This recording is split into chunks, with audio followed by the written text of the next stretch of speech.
ستان روزه که بوی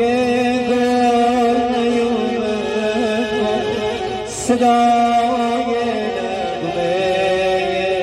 بلبل نیومد، روید از باغ ناگل بپرسید آخ چرا بلبل